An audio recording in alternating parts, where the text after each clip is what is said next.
6월 7일 하나님 앞에 예배를 올려드리겠습니다. 다 같이 묵도하시겠습니다.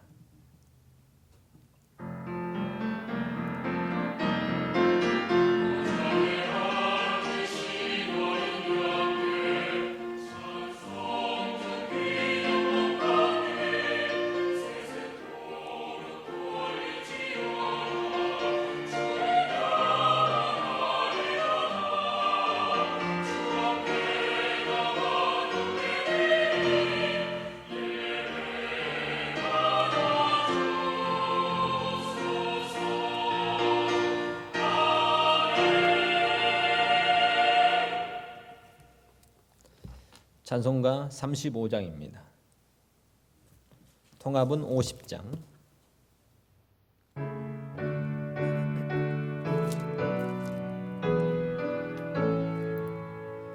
큰 영화로신 주 이곳에 오셔서 이 모인 자들로 주 백성 삼으사 그 중에 항상 계시고 그 중에 항상 계시고 큰 영광 나타내소서. 이 백성 기도와 또 예물 드림이 양내와 같으니 곧 받으옵소서. 주 예수 그 신복음을 주 예수 그 신복음을 만 백성 듣게 하소서. 또 우리 자손들 다 주를 기리고 저 성전돌같이 기나게 하소서. 주 그 원하신 능력을 주 그 원하신 능력을 늘 끝날까지 주소서. 주 믿는 만민이 참 진리 지키며 예 성도들 같이 주 찬송하다가 저 천국 보좌 앞에서 저 천국 보좌 앞에서 늘 찬송하게 하소서. 아멘. 다 같이 사도신경으로 신앙 고백 드리겠습니다. 전능하사 천지를 만드신 하나님 아버지를 내가 믿사오며 그 외아들 우리 주 예수 그리스도를 믿사오니 이는 성령으로 잉태하사 동정녀 마리아에게서 나시고 본디오 빌라도에게 고난을 받으사 십자가에 못 박혀 죽으시고 장사한 지 사흘 만에 죽은 자 가운데서 다시 살아나시며 하늘에 오르사 전능하신 하나님 우편에 앉아 계시다가 저리로서 산자와 죽은 자를 심판하러 오시리라. 성령을 믿사오며 거룩한 공예와 성도가 서로 교통하는 것과 몸이 다시 사는 것과 영원히 사는 것을 믿사옵나이다. 아멘. 찬송가 370장, 통합은 455장입니다.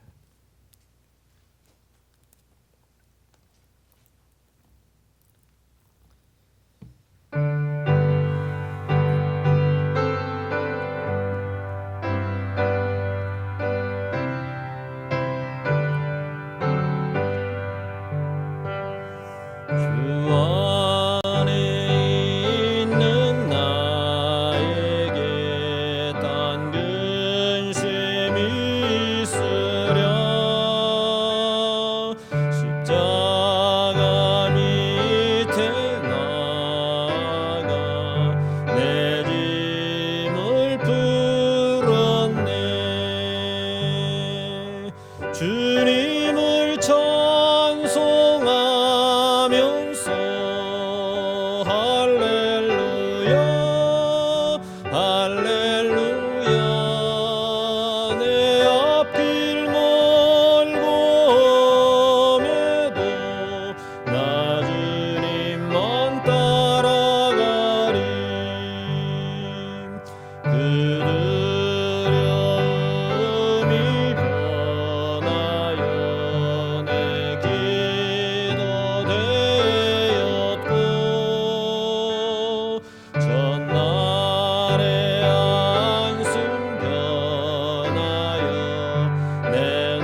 할렐루야 할렐루야 내 앞길 멀고 험해도 나 주님만 따라가리 내 주와 맺은 언약은 영불 변하시니 그 나라 가기까지는 늘 보시네 주님을 찬송하면서 할렐루야 할렐루야 내 앞길 멀고 험해도 나 주님만 따라가리. 다 같이 기도하겠습니다. 천지 만물의 주인이신 우리 하나님, 우리의 생명의 은총이신 우리 하나님, 우리에게 이 땅에서 살게 해주시고 이 땅에서 우리 인간의 사는 행복의 조건이 하나님을 잘 순종하고 섬기는 것인데 하나님 저희들 그리하지 못했습니다. 어그리고 거스리며 우리가 원하는 방식대로 우리가 원하는 대로 순종하지 못했습니다. 하나님 그렇게 살았습니다. 하나님 저희들 다시 한번 하나님께 회개하고 우리의 마음을 우리의 얼굴을 들어 하늘의 하나님께 고하오니 하나님 저희를 불쌍히 여겨 주시옵소서. 이 시대를 하나님이여 불쌍히 여겨 주시옵소서. 이 세계를 하나님이여 불쌍히 여겨 주시옵소서. 곳곳에서 고통받는 주님의 백성의 음성을 들으시고 하나님이여 긍휼히 여겨 주시옵소서. 사랑하는 우리의 크랜브룩 한인 장로교회 성도들 특별히 기억해 주시고 각 처에서 주님을 기억하며 하나님을 예배하고자 하는 그들의 열심과 그들의 마음을 기억하시사 하루속히 교회에서 만나며 교제하며 하나님께 예배하는 예배의 얼굴이 되게 하여 주시옵소서. 아버지 하나님이여 그들의 모든 삶의 현장 가운데 성령 하나님이 감동해 주시고 역사하셔서 하나님 능히 이겨내고 이 모든 환난의 때 고난의 때를 능히 잘 견디며 이겨낼 수 있는 지력과 능력도 허락하여 주시옵소서. 이 모든 상황 속에서 세계를 조정하시고 움직이시고 섭리하시는 하늘의 하나님 앞에 겸손히 무릎 꿇고 하나님만 소원하며 바라보는 사랑하는 성도들이 다 될 수 있도록 축복하여 주시옵소서. 아버지 하나님 이 시간 예배합니다. 이 시간도 찾아와 주시고 모든 심령 가운데 찾아오셔서 상한 심령은 주님 위로해 주시고 하나님 병든 심령은 주님의 피 묻은 손으로 어루만져서 치료해 주시고 회복시켜 주셔서 모든 슬픔으로 고통받는 주님의 백성은 하나님께서 위로와 축복으로 다시 한번 힘을 내게 하여 주시옵소서. 예배합니다. 찬양합니다. 받으시고 흠양하시고 오직 주님께만 영광을 돌려드리오니 주님 받아 주시옵소서. 예수님의 이름으로 기도하옵나이다. 아멘.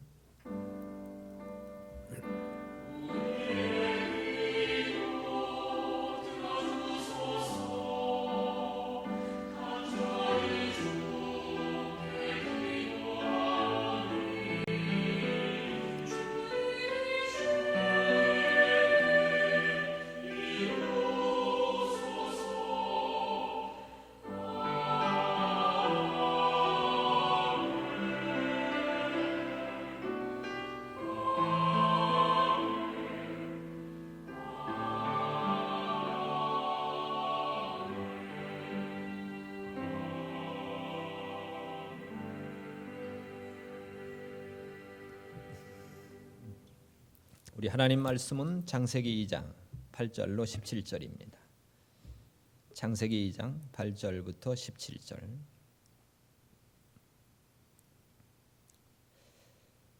여호와 하나님이 동방에 에덴의 동산을 창설하시고 그 지으신 사람을 거기 두시고 여호와 하나님이 그 땅에서 보기에 아름답고 먹기에 좋은 나무가 나게 하시니 동산 가운데에는 생명나무와 선악을 알게 하는 나무도 있더라. 강이 에덴에서 발원하여 동산을 적시고 거기서부터 갈라져 네 근원이 되었으니 첫째의 이름은 비손이라. 금이 있는 하일라 온 땅에 둘렸으며 그 땅의 금은 정금이요 그곳에는 베델리엄과 호마나도 있으며 둘째 강의 이름은 기혼이라. 구스 온 땅에 둘렸고 셋째 강의 이름은 히데겔이라. 아수르 동편으로 흐르며 넷째 강은 유브라데더라.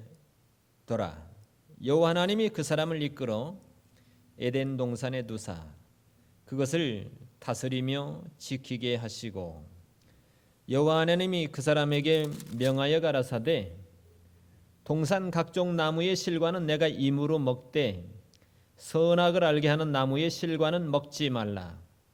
내가 먹는 날에는 정령 죽으리라 하시니라. 아멘. 오늘은 하나님이 선악을 알게 하는 나무를 에덴 동산에 두신 이유에 대해서 목적이 무엇인가, 그거에 대해서 우리가 살펴보기를 원합니다.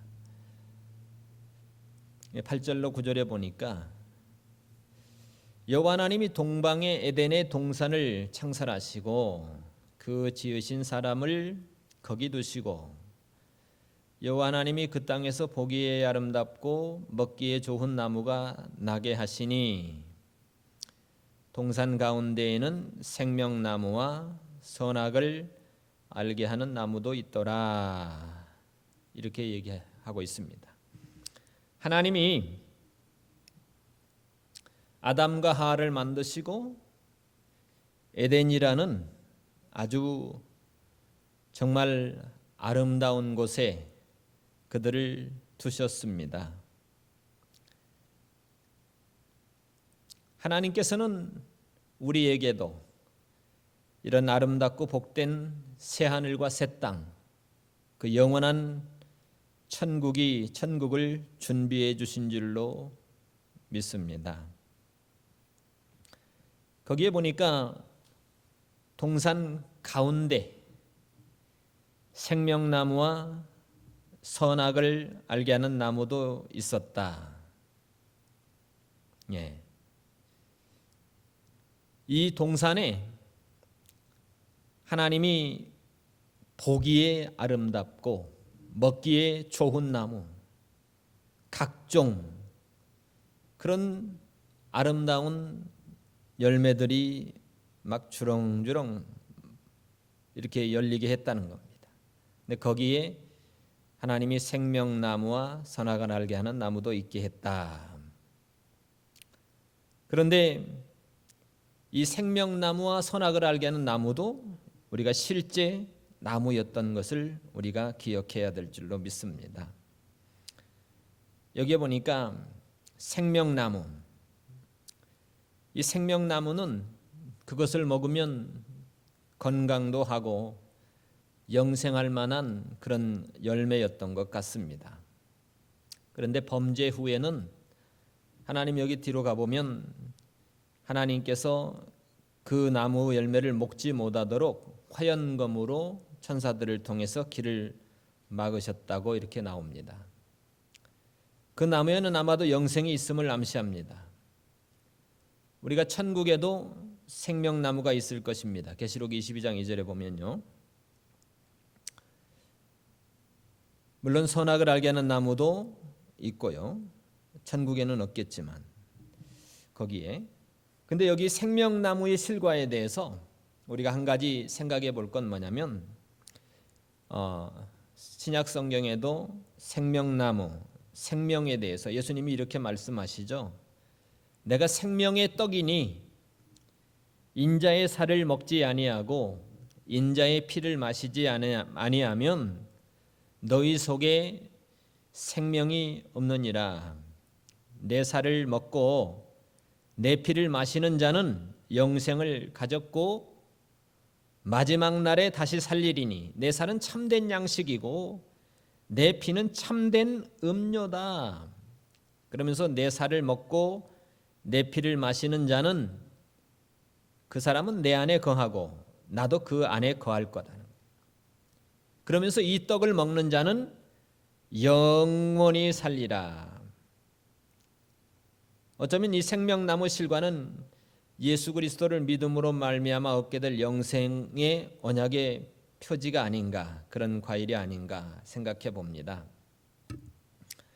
그다음에 10절 14절에 보니까 강이 에덴에서 발원하여 동산을 적시고 거기서부터 갈라져서 내 근원이 되었으니 첫째의 이름은 비손이고 금이 있는 하일라 온 땅에 둘렀으며, 이 에덴이라는 동산이 얼마나 아름답고 얼마나 창일하면 거기서 네 줄기의 강줄기가 있었고 그 다음에 각종 열매들, 아름다운 장관들이 연출하게 되는 것을 우리에게 보여주는 것 같아요. 그 다음에 그 땅의 금은 정금이고,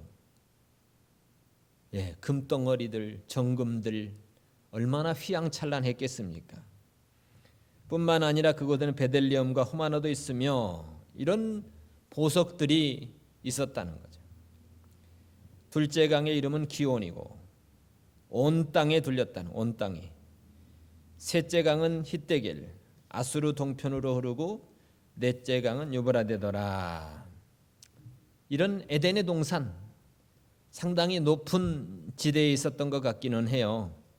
이 강들의 발원지인 셈이 있었을 것 같고, 그래서 거기서 시작해 가지고 여기저기 흘러가는 걸 보면 상당히 얼마나 이 에덴 동산이 아름답고 창일하고 휘황찬란했던지 우리가 이 성경의 문자적인 증거를 통해서 한번 유추해 볼 수 있을 것 같습니다.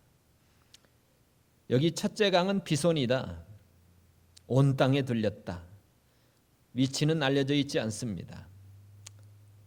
둘째 강도 기온의 위치도 알려져 있지 않습니다. 셋째 강은 어디라고? 히데겔은 아수르 동편으로 흐르는 티그리스 강을 가리키고요. 넷째 강인 유브라데는 오늘날 시리아와 이라크를 가로지르는 유브라테스 강을 가리킵니다. 이 두 강은 오늘날 아르메니아에서 발원해서 이라크로 흐르고 있습니다. 그러니까 에덴 동산이 어디인지 유추는 해볼 수 있겠죠. 그러나 하나님이 닫아버렸기 때문에 정확한 위치는 아무도 알 수 없습니다. 15절에 보니까 여호와 하나님이 그 사람을 이끌어 에덴 동산에 두사 그것을 다스리며 지키게 하시고, 하나님이 아담과 하와를 이끌어 에덴 동산에 두셨다는 겁니다. 그리고 에덴 동산에 그렇게 휘황찬란한 그곳을 어떻게 했냐면 다스리며 지키게 하셨다는 겁니다.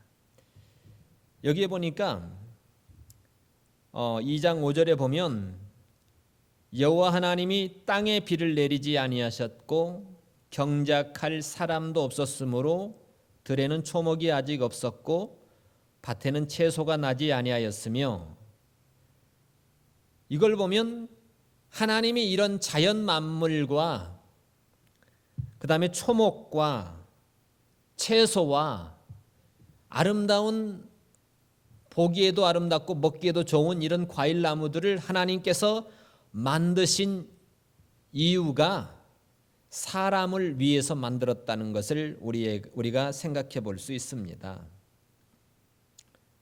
그러면서 하나님이 이 에덴이라는 이런 아름다운 이 동산을 만드시고 거기다가 사람을 두시고 두 가지 명령을 주세요. 다스리고 지키라는 겁니다. 경작하라. 경작할 사람도 없었다는데 그 당시에 경작하라. 물론 죄의 원인으로 인해서 경작하는 노동의 의미가 아니라 다스리는 겁니다. 그 다음에 지키라는 것은 이미 언제인지는 모르지만 천사의 타락이 일어났고 그 천사의 타락을 통해서 에덴에 어떤 시험이 올지 모르니 그걸 지키라는 그런 의미도 있지 않았을까 생각해 봅니다. 16절 17절에 보니까 여호와 하나님이 그 사람에게 명하여 가라사대 동산 각종 나무의 실과는 내가 임으로 먹어라. 각종 나무의 실과가 얼마나 됐을까요? 오늘 이 지구상에 각종 나무의 실과며 채소며 먹을 수 있는 것들이 어마어마하잖아요. 그게 하나님이 그때 만드신 창조 때 만드신 그런 각종 나무의 열매요, 각종 나무의 각종 채소인 것입니다. 근데 그 많은 것을 다 먹어도 되는데 그 많은 것을 다 누려도 되는데 하나님이 딱 한 가지 동산 중앙에 정확히 중앙에 있는 선악을 알게 하는 나무의 실과는 먹지 말라는 거예요. 그걸 먹으면 죽는다는 겁니다. 정령 죽는다. 죽을 것이다가 아닙니다. 죽는다는 겁니다. 이걸 보면 하나님이 그것을 두신 이유를 우리가 추측해 볼 수 있어요. 하나님은 조물주이시기 때문에 창조주이시기 때문에 인간에게 명령할 수 있는 위치에 계셨고 피조물은 그분의 명령을 순종하는 위치에 있다는 것을 우리가 유추해 볼 수 있고요. 이것이 그 당시에 하나님과 아담과의 관계인 것입니다. 명령자요 순종자인 것입니다. 그러나 이것은 오늘날 하나님과 온 인류에게 향한 그런 관계일 것이고 앞으로도 어느 시대에나 이 관계는 변함이 없을 것입니다.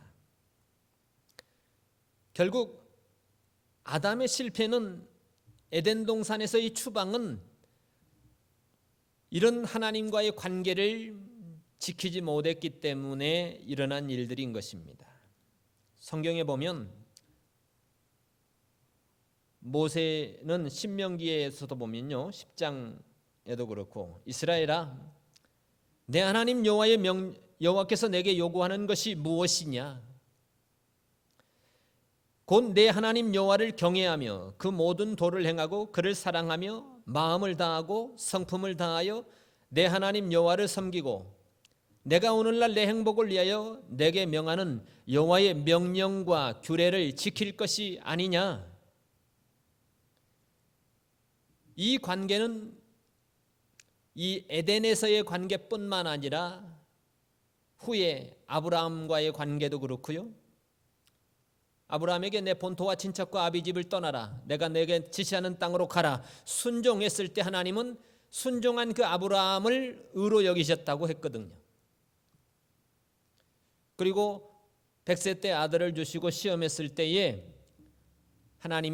아브라함이 순종했을 때 내가 이제야 인정하겠다는 겁니다. 하나님은 이런 관계입니다. 인간과 이런 관계예요. 뿐만 아니라 다윗 시대도 그렇게 얘기해요. 다윗이 정치를 잘하고 이제 노년에 죽을 때가 임박했을 때 솔로몬 왕을 불러가지고 유언을 하는데 너는 하나님이 우리에게 정하신 율례와 규례와 법도를 잘 지켜 행하라. 그러나 자로나 우로나 치우치지 말라.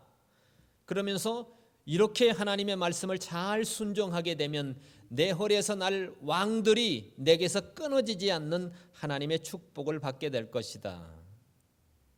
모세가 죽고 나서 여호수아가 제2의 후계자가 됐을 때 여호수아에게도 하나님이 직접 나타나서 이렇게 얘기합니다. 너는 율법책을 내 입에서 떠나지 말게 하라.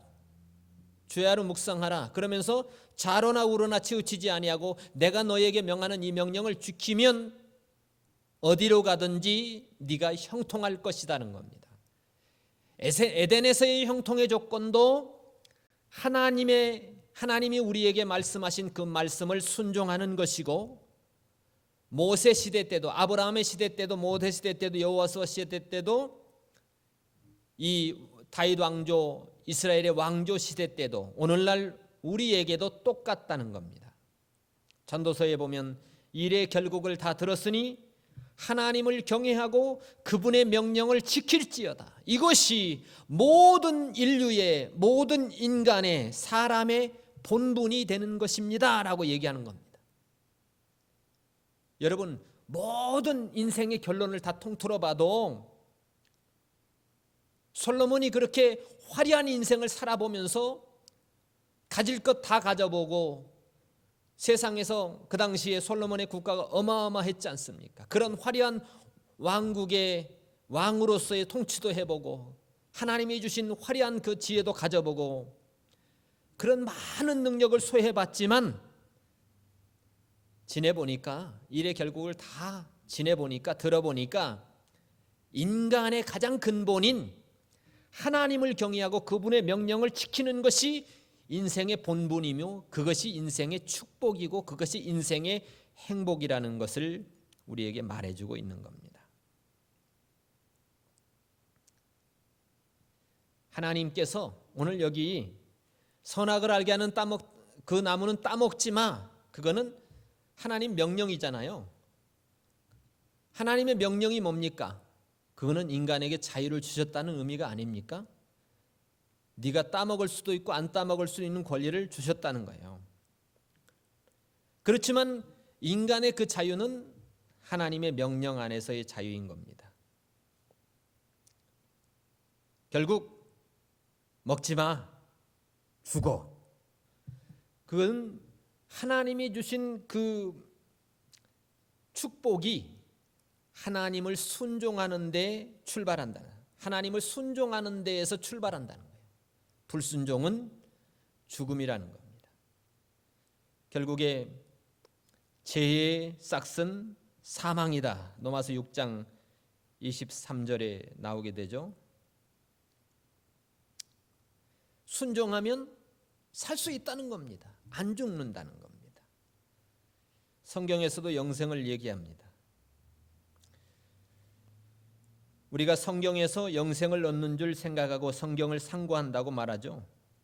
아담의 범죄는 모든 인류에게 죽음을 가져왔습니다. 왜냐하면 아담은 모든 인류의 대표적인 사람이었기 때문입니다. 그래서 아담의 허리에서 태어난 모든 인생은 다 아담의 범죄로 인하여서 원죄를 가지고 태어나는 겁니다. 그러나 예수 그리스도로 말미암아 구원은 예수 그리스도를 믿음으로 죄 씻음과 영생을 얻게 되는 겁니다. 그래서 요한복음 3장 16절에도 하나님이 세상을 이처럼 사랑하사 독생자를 주셨으니 이는 저를 믿는 자마다 멸망치 않고 영생을 얻게 하려 하심이니라. 죄의 싹은 사망이지만 하나님의 은사는 그리스도 예수 우리 주 안에 있는 영원한 생명이라는 겁니다. 이걸 보면 우리가 이걸 깊게 생각하면서 다음 장으로 넘어가 보기로 하겠습니다. 많은 사람들이 그렇습니다. 전능하신 하나님은 왜 아담이 선악과를 따먹을 걸 알면서도 선악과를 만드셨는지, 과연 선악과는 실제로 존재했을까? 선악과는 어떤 과일이었을까? 이런 건 큰 의미가 없습니다. 사실은 하나님의 명령의 순종의 여부가 중요한 거지, 선악과는 어떤 과일이었을까? 중요하지 않습니다. 오늘 더 중요한 건 뭐냐면 하나님이 그런 에덴 동산에 이 선악을 알게 하는 나무를 왜 거기다가 두셨냐가 중요한 겁니다. 그걸 우리가 말하기 전에 먼저 하나님이 사람을 만드신 이유, 하나님이 사람을 만드신 이유가 뭘까요? 이걸 한번 생각해 보는 게 좋을 것 같아요. 사람의 제일 되는 목적, 소요리 문답 제1문에 보면 사람의 제일 되는 목적이 무엇이뇨? 이렇게 질문합니다. 사람의 제일 되는 목적은 하나님을 영화롭게 하는 것과 영원토록 그분을 즐거워하는 것입니다 라고 얘기합니다.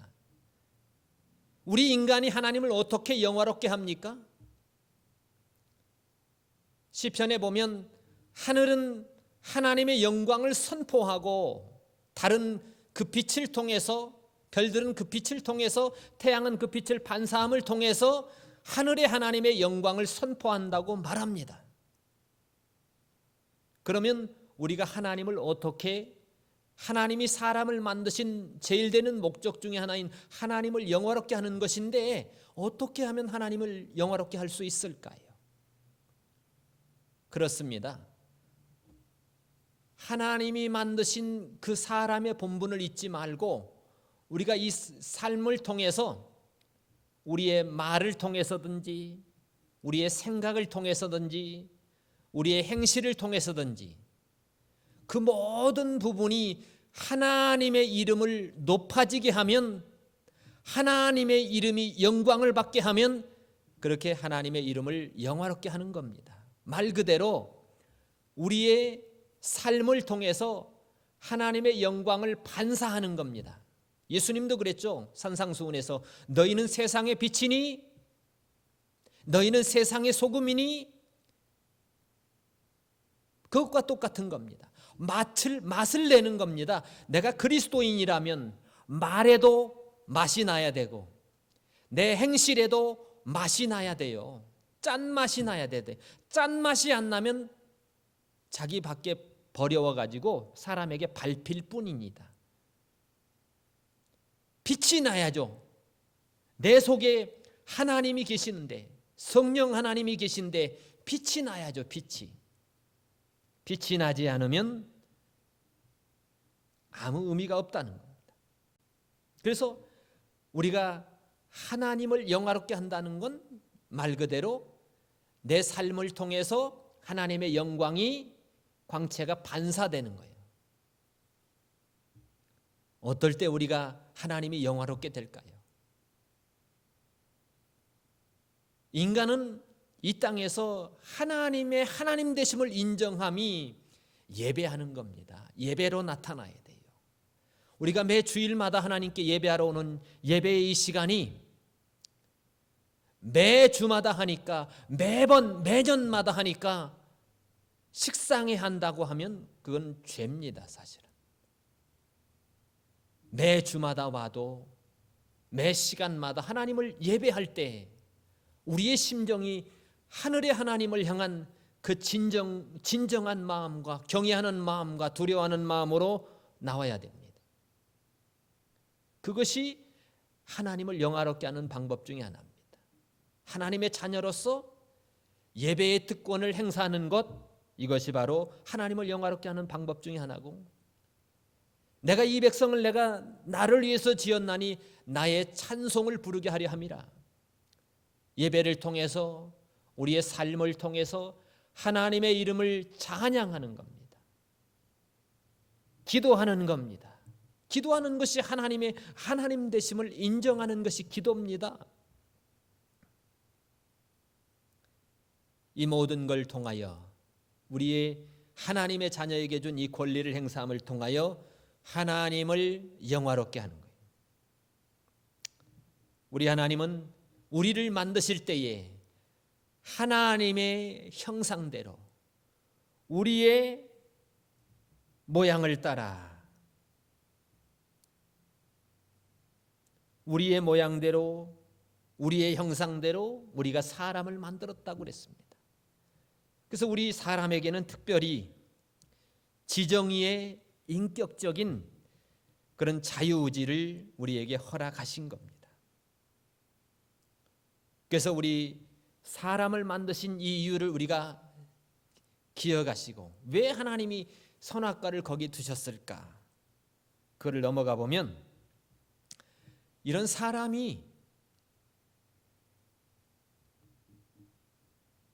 자신의 그 자유의지로 하나님이 주신 지정의의 인격적인 기능을 가지고 하나님께서 많은 것을 누리게 하신, 흙덩어리로 자기를 만드신 하나님이 보잘것없는 인간에게, 우리에게 생명의 권한, 다스리는 권한, 이 축복의 권한을 주신 그 자리에서 하나님이 주신 그 언약을 지킬 때에, 하나님이 주신 그 언약을 지킬 때에 그 영원한 영생을 얻는 영원한 하나님의 축복의 기능을 맛보게 하는 겁니다.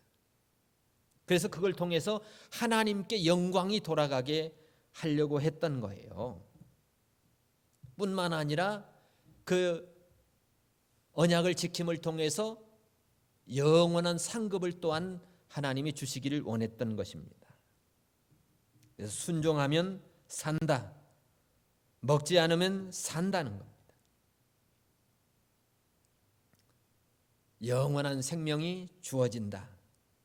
그래서 선악과는 하나님이 인간을 통해서 영광을 받기를 원하시는 그런 목적으로, 그래서 그 도구로 만드신 겁니다. 언약을 지킨 사람에게 영원한 상급을 주시기 위한 그런 도구였던 거죠. 그러나 아담은 그 선악과를 먹음으로 인해서 하나님의 그 언약을 파기하고 말았습니다. 문제는 선을 위한 도구로 선악과를 만드신 하나님에게 문제가 선을 위한 도구로 선악과를 만드신 하나님께 있었던 것이 아니라는 거예요. 그것을 지정의의 기능을 통해서, 자유의지의 기능을 통해서 잘못 사용한 아담에게 있었다는 것을 우리가 기억해야 될 것 같습니다. 그럼 여기서 우리가 자유의지가 뭔가 한번 살펴보기를 원합니다. 문자 그대로 자유의지라는 것은 우리가 인간이 자유롭게 생각하고, 그 다음에 판단하고, 선택하고, 행동하는 결정권, 그게 바로 자유의지입니다. 신학적인 용어로는 하나님이 부르실 때에 그 부름에 응답하거나 하나님의 부름을 거절하는 것. 그러니까 자유의지라는 관점은 죄를 지 맘대로 죄를 지을 수도 있고 죄를 안 지을 수도 있다는 겁니다. 이 관점을 보면, 어떻게 보면 이 자유의지가 어떤 하나님의 틀 안에 있는 느낌을 우리가 받을 수 있어요. 만약에 하나님이 애당초 죄를 지을 수 없도록 인간을 그냥 만들어 버렸어요. 프로그램화 해가지고. 그러면 그것은 자유의지가 아니죠.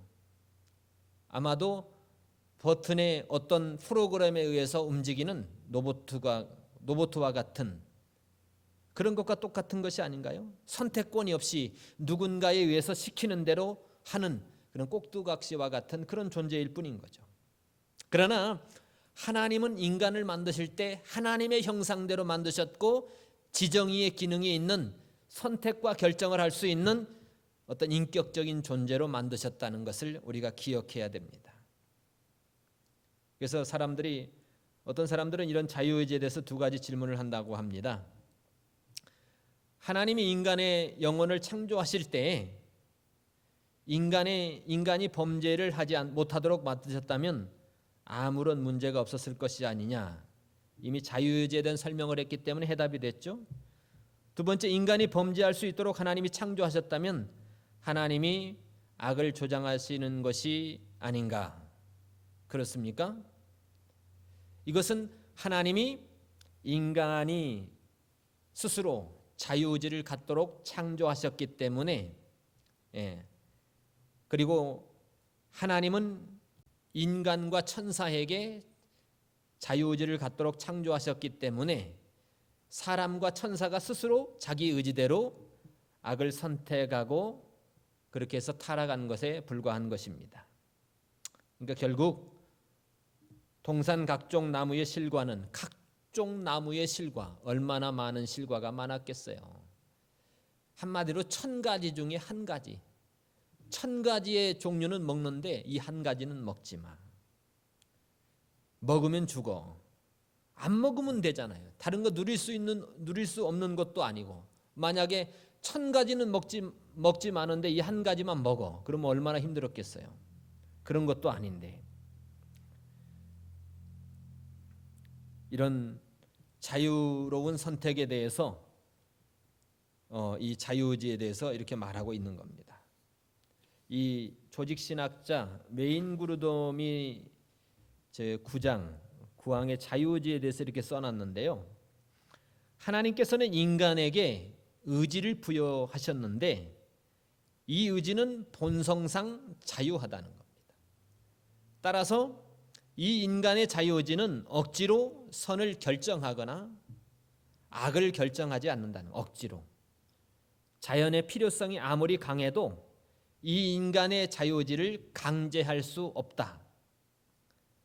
인간은 무죄했던 상태에서 하나님 보시기에 선하고 하나님을 기쁘게 하는 일을 의지할 수도 있고 행할 수도 있는 자유와 능력을 소유했었으나 이와는 정반대의 가능성도 소유했으므로 그는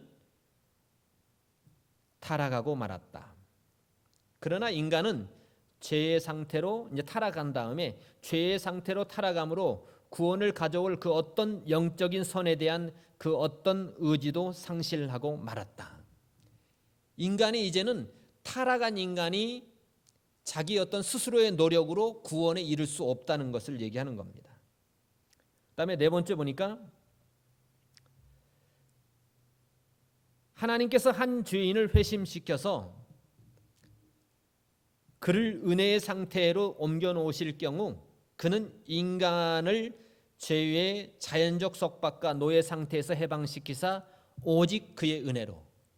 에베소 2장 8절에 보면 너희가 그 은혜를 인하여 믿음으로 말미암아 구원을 얻었나니 이것은 하나님의 선물이다. 이렇게 얘기하죠. 그러니까 하나님을 다시 알고 구원으로 다시 회복은 인간의 노력으로는 안 된다는 거예요. 인간의 지략으로 안 된다는 겁니다. 그 구원에 대한 아담을 통해서 구원에 대한 상실을 한 다음에 모든 인간은 그럴 만한 능력이 없다는 겁니다. 오직 그분의 은혜로, 그분의 선물로만이 가능하다. 그래서 인간의 의지가 완벽하고 변함없이 선만을 의지하고 실천해낼 수 있는 것은 우리가 영화롭게 된 상태에서만이 가능하다라고 이렇게 웨인 그루돔 조직신학 학원에 보면 웨스트민스터 신조에 보면 이렇게 서술하고 있습니다. 그 다음에 우리가 또 한번 생각해 볼 게 뭐냐면 자유의지를 하나님이 주셨다는 것에 대해서 그럼 우리 마음대로 해야 되는 건가? 자유의지의 한계에 대해서 우리가 한번 생각해 봐야 됩니다. 인간의 참된 자유의 한계, 법 안에서 자유인 것입니다. 하나님의 통치권 안에서 자유인 것입니다. 하나님의 말씀 안에서 자유인 것입니다.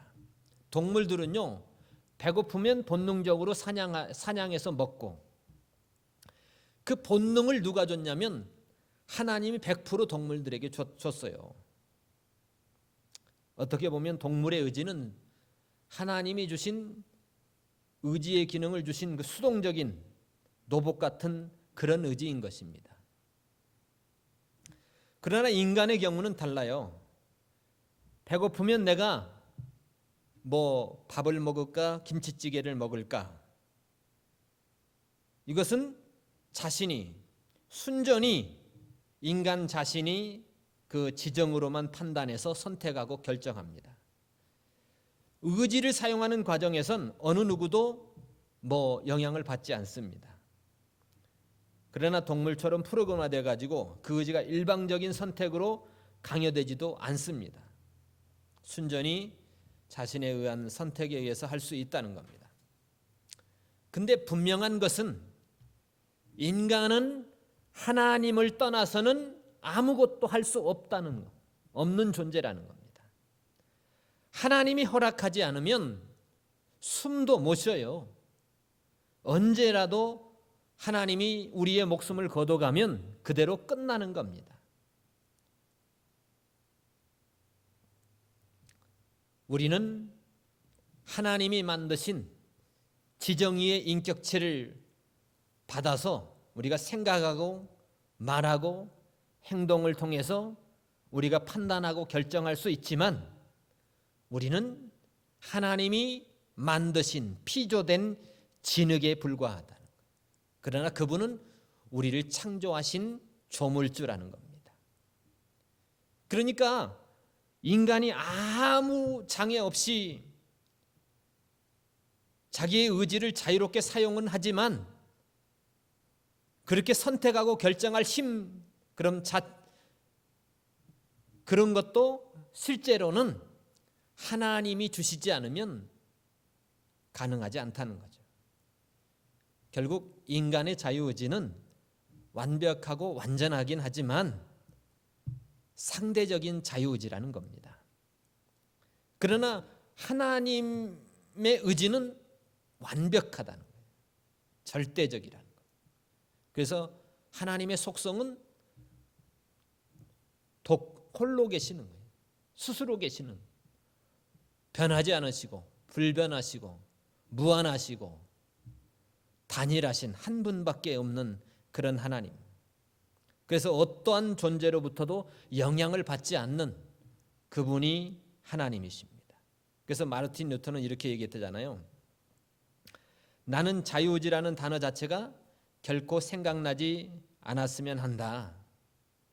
이 말은 성경에도 없는 단어다. 아무런 유익이 없는 단어로 마땅히 자아의지라고 불러야 했다라고 이렇게 얘기합니다. 이 자유의지는 명백한 신의 용어로 오직 거룩하신 하나님에게만 적용될 수 있는 것이다. 그러면서 이렇게 얘기했다고 합니다. 어쨌든 하나님은 인간에게는 동물과 전혀 다른 이런 자유의지의 의지를 주셨습니다. 그렇지만 자유의지를 통해서 자유롭게 선택할 수 있는 권한을 가졌지만 그 자유의지는 반드시 하나님의 뜻에 따라 행사되어야 했던 것입니다. 뿐만 아니라 그렇게 자유의지에 따라 결정했다고 해도 그 결과에 대해서는 자신이 책임을 져야 했던 것입니다. 그러니까 아담이 자유의지를 통해서 자기가 선악을 알게 하는 나무 따먹으면 죽어 라고 얘기한 하나님의 금단의 명령을 먹고 따먹고 난 다음에 그 결과의 책임이 자기에게 돌아간 거예요. 하나님의 책임이 아닌 겁니다.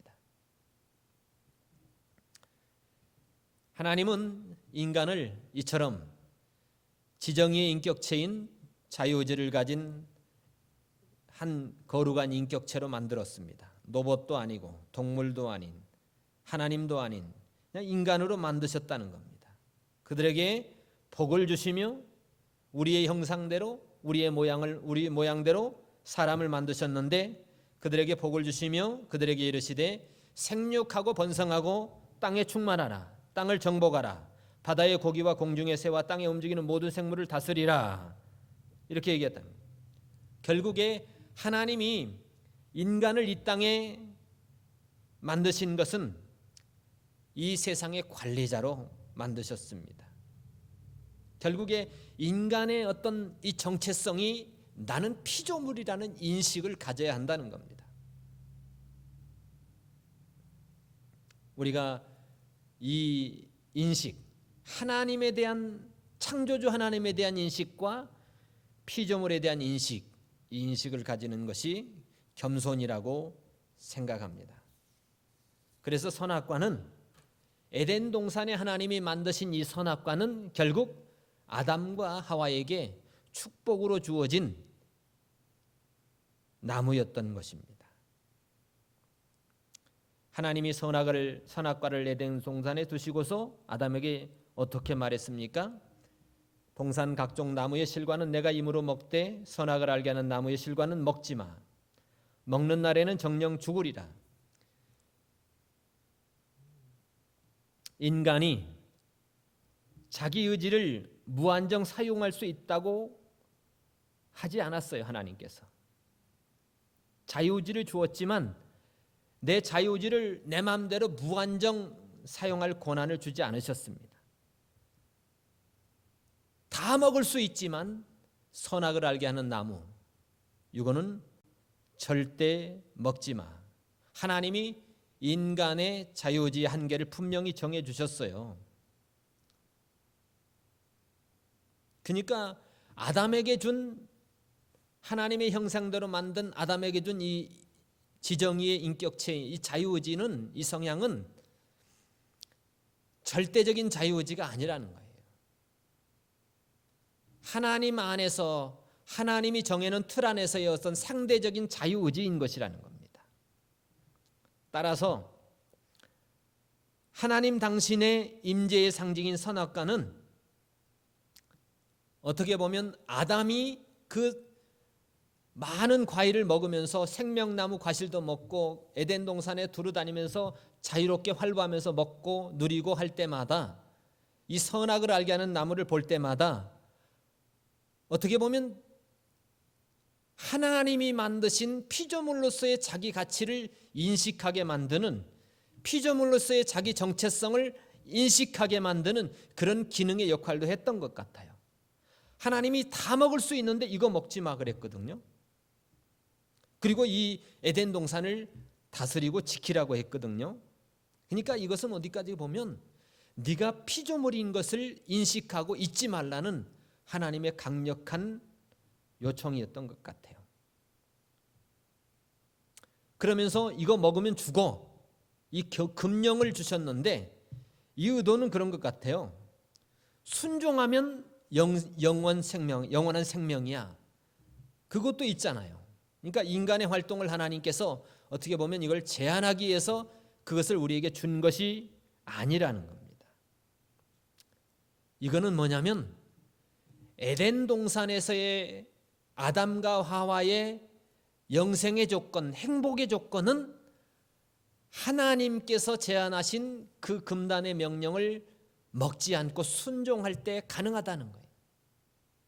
근데 그 당시 에덴 동산에서만 그런 것이 아니고 오늘날 지금도 마찬가지라는 겁니다. 아까 제가 말씀드렸듯이 아브라함 시대도 그랬고 족장 시대도 그랬고 그다음에 모세 시대, 여호수아 시대, 이스라엘 왕조 시대, 오늘날 우리 시대에도 하나님께서는 우리에게 말씀해 주고 계시는 겁니다. 우리의 인간의 행복은 하나님을 떠나서는 절대 일어나지 않는다는 겁니다. 우리 인간이 인간답게 하나님의 자녀로 살 수 있는 기능은 하나님 안에서지, 하나님을 떠나서 내 마음대로 내 자유의지를 가지고 내 모든 특권을 다 누려보면서 많은 것을 누렸다고 해도 하나님이 없는 그 인간의 삶은 결국에 아무것도 아닌 것이 되는 겁니다. 피조물인 아담과 우리 인간은 단순해 보이는, 시시해 보이는 하나님의 명령, 선악을 알게 하는 나무는 먹지 마. 다른 건 다 먹어도 되는데, 다 먹어도 되니까 이거 한 가지 먹어도 괜찮을 것 같지 않아요? 그런데 그거 하면 안 된다는 거예요. 하나님께서는 시시해 보이고 미련해 보이는 그 한마디, 함정이 있어요. 하나님께서는 전도에 미련한 것으로 구원하기를 기뻐했다고 했습니다. 십자가의 도가 멸망받는 사람들에겐 미련하게 보인다고 그랬습니다. 왜 미련하게 보일까요? 안 믿으니까 미련하게 보이죠. 믿는 우리에게는 예수님이 날 위해서 십자가에 못 박혀서 피 흘려가지고 내 죄값 때문에 그분이 내 죄값을 갚으셔서 그 피값으로 갚아주셨어. 이 어마어마한 엄청난 이 논리가 믿어지지 않으십니까? 이게 구원의 능력이 되지 않으십니까? 다르다는 겁니다. 여러분, 십자가의 도가 하나님의 뜻이 미련하게 보입니까? 안 됩니다.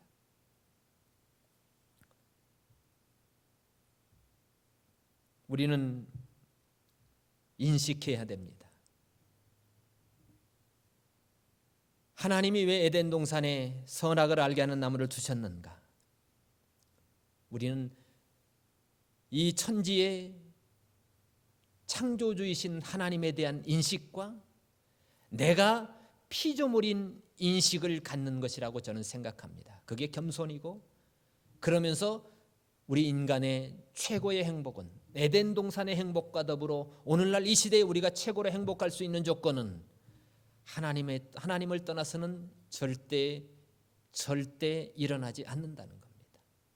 우리는 그분의 뜻에 순종할 때 우리의 인간의 행복을 회복할 수 있고 누릴 수 있고, 마음껏 1000가지의 과일을 먹을 수는 있지만 단 한 가지 이거 무너뜨리면 안 된다는 겁니다. 기도하겠습니다. 하나님, 우리에게 생명 주시고 지정의 인격체로 자유의지의 특권을 주셔서 많은 것을 누리게 하시고 많은 것을 우리에게 축복해 주셨지만 단 한 가지, 하나님이 명령하신 선악을 알게 하는 나무 이것만은 먹지 마. 먹으면 죽어. 그것은 하나님이 우리의 창조주 하나님, 우리의 조물주 하나님이신 것을 인식하고, 내가 하나님이 흙덩어리로 만든 그런 존재를 이렇게 축복해 주셔가지고 이런 은총을 주신 그런 하나님의 존재인 것을 기억하며 내가 피조물인 것을 기억하며 인식하는 그런 축복의 논리를 우리에게 선사해 주셨습니다. 하나님, 우리가 이 땅에 살면서 여전히 똑같습니다. 우리가 하나님을 떠나서 행복할 수 있습니까? 하나님을 예배하지 않고 우리의 마음이 편할 수 있습니까? 하나님을 찬양하지 않고 우리의 마음이 행복할 수 있습니까? 하나님, 다시 우리에게 하나님을 깊게 우리 마음속에 모시고 그분의 말씀, 주님이 주시는 그 말씀을 순종함을 통해서 다시 우리의 행복을 회복하고 하나님의 은총을 회복하는 우리의 삶이 되게 하여 주시옵소서. 예수님의 이름으로 기도하옵나이다. 아멘.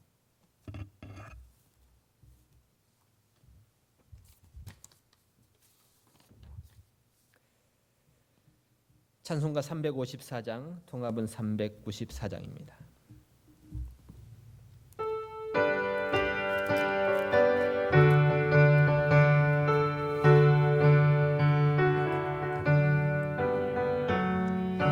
항모하는 자 올라가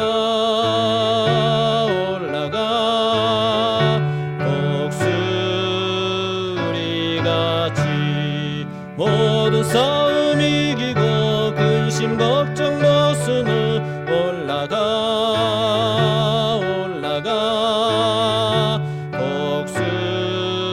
독수리같이 주 앙모하는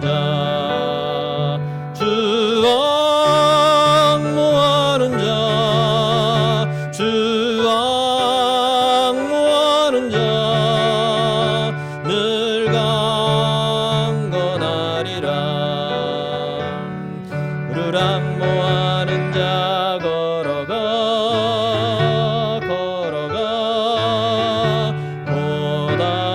고단치 않네. 길을 잃은 양떼를 두루 찾아다니며 걸어가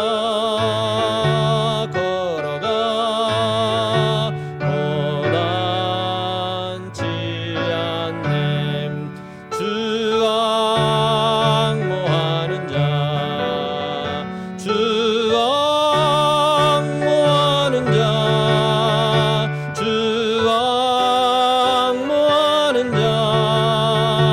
늘 강건하리라.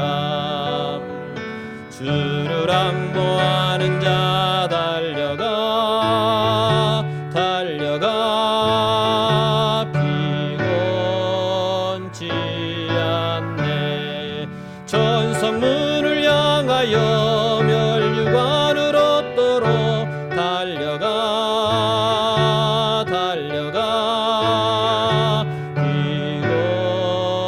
피곤치 않네.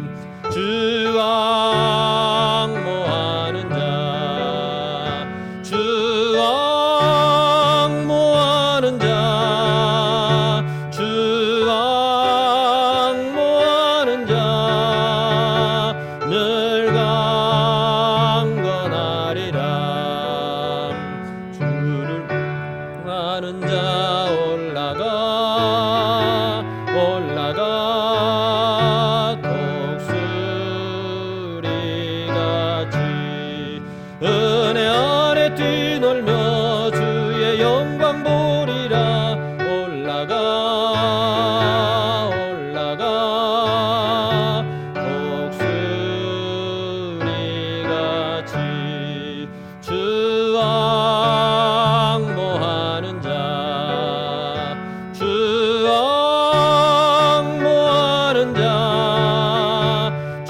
기도 드리겠습니다. 하나님, 우리에게 생명 주시고 하나님을 아버지라고 부르는 이런 특권 주시고 구원의 은총 주신 하나님, 건강 주신 하나님, 일터의 현장을 주신 하나님, 하나님 물질 주신 하나님 감사해서 주님 나라 하나님 나라 복음을 위해서 헌신합니다. 드린 손길마다 하나님 그들의 물질이 끊어지지 않고 하나님의 은총 가운데 하늘의 하나님을 소망하는 이 믿음의 특권이 더 강력해질 수 있도록 하나님 축복하여 주시옵소서. 예수님의 이름으로 기도하옵나이다. 아멘. 교회 소식 특별한 것은 없습니다. 송영 1장 축도로 마치겠습니다. 송영 1장입니다.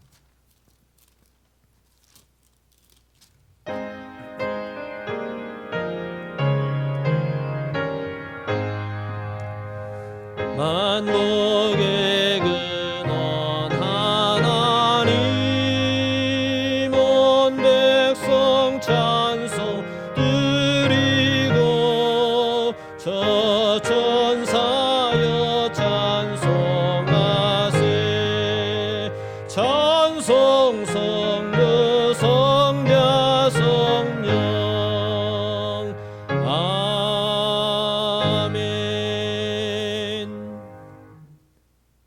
지금은 우리 주 예수 그리스도의 은혜와 우리 하나님의 사랑하심과 성령 하나님의 교통하심이 사랑하는 모든 성도들 머리 위에 지금부터 영원토록 함께 계실지어다.